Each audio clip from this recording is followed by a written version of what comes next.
Assalamualaikum warahmatullahi wabarakatuh. Bismillah, alhamdulillah, wassalatu wassalamu ala rasulillah wa ala alihi wa sahbihi wa man walah.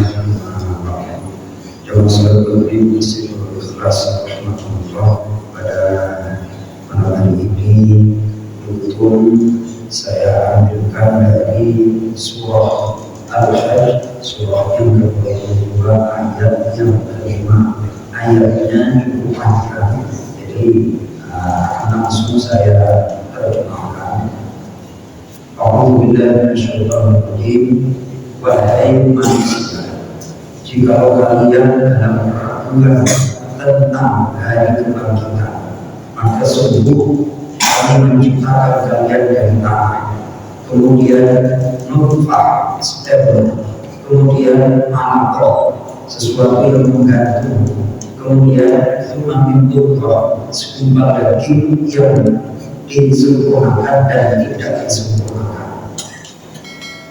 Kemudian kami jelaskan kepada kalian proses bahasanya itu embriologi. Wa nuqiru fil arham ma nusyadu ila ajalin musamma, dan kami tetapkan di dalam rahim-rahim ibu kalian apa yang kami kehendaki sampai masa yang ditentukan. Setelah melewati alam rahim, kemudian kami keluarkan kalian tiflan, anak-anak. Kemudian malitabulu asyaddakum, kalian sampai kepada usia dewasa kalian antara 25 sampai 40. Sebagian dari kalian ada yang diwafatkan ketika antara 25 sampai 40, ada yang sudah meninggal. Kemudian sebagian di antara kalian ada yang dikembalikan kepada adzalil ummi, usia pikun. Nah, kemudian di sini menarik berkata Ikrimah itu adalah seorang sahabat yang beriman tentunya kepada Rasulullah SAW. Anaknya Ikrimah itu seorang laki-laki, bapaknya namanya Abu Jahal.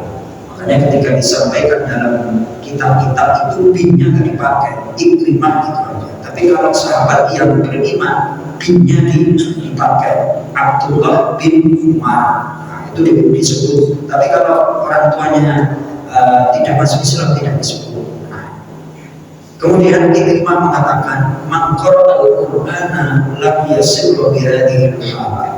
Orang yang senantiasa membaca Al-Quran tidak akan ditimpa pikun.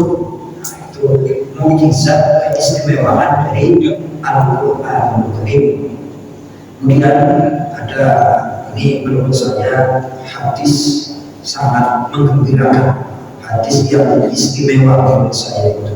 Hadis ini ditulis dalam tafsir Ibnu Katsir, diriwayatkan oleh Imam Ahmad dan juga Imam Abu Ya'la. Hadisnya seperti ini: orang yang dilahirkan atau anak yang dilahirkan sampai balik ma'amila min hasanatin kutibat liwalidi aw liwalidatihi. Jadi sebelum balik itu, apabila anak kita berbuat baik, maka kebaikannya dicatat untuk kedua orang tuanya. Jadi sebelum balik, anak kita udah sholat, udah baca syahadat, udah macam-macam lah, baca zikir dan segala macam. Itu kebaikannya dicatat untuk kedua orang tuanya. Kemudian dilanjutkan, dan apa yang dikerjakan berupa keburukan nantuk tamali wala ala walidayhi, tidak dicatat, masih di bawah umur, belum balik. Jadi catatan dosa itu tidak ada. Catatan dosa tidak ada.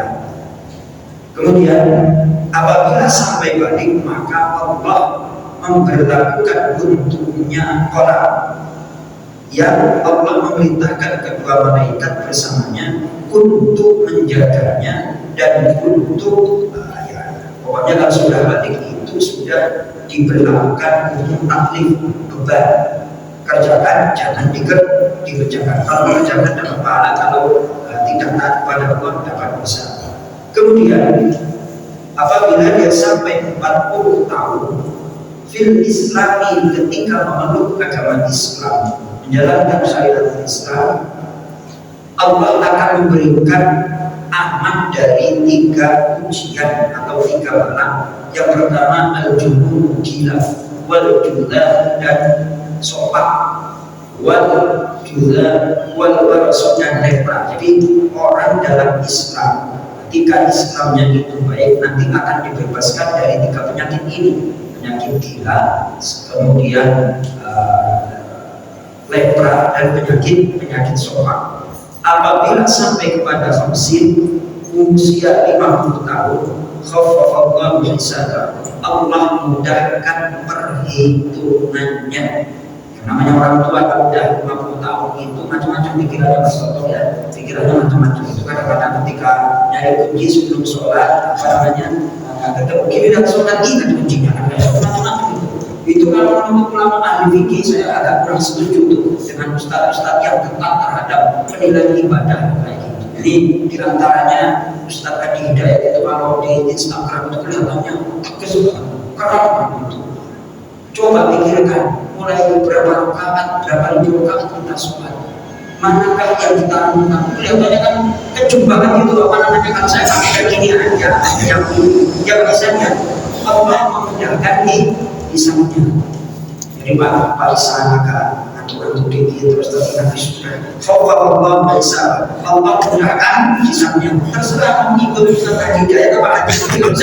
Hadis ini itu Allah mudahkan alternatif Pak Isan. Jangan tiba-tiba pilih yang ini, tapi yang pilih Ustaz Hidayat itu ya kan. Yang pertama inginnya mulai dari takbiratul ihram, kita ingat maknanya.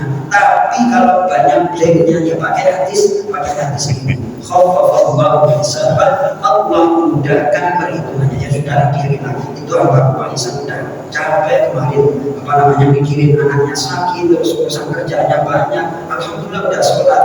Agak ngeblank ini, ya Allah, udah berapa persen? 90% sampai sudah pikirin agak ini saja.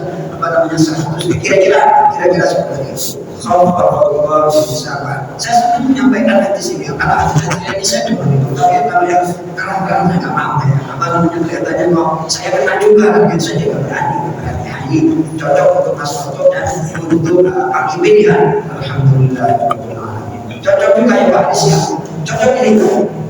Cocok kalau Nabi Hidayah setuju, tapi kok kelihatannya kecuma gitu.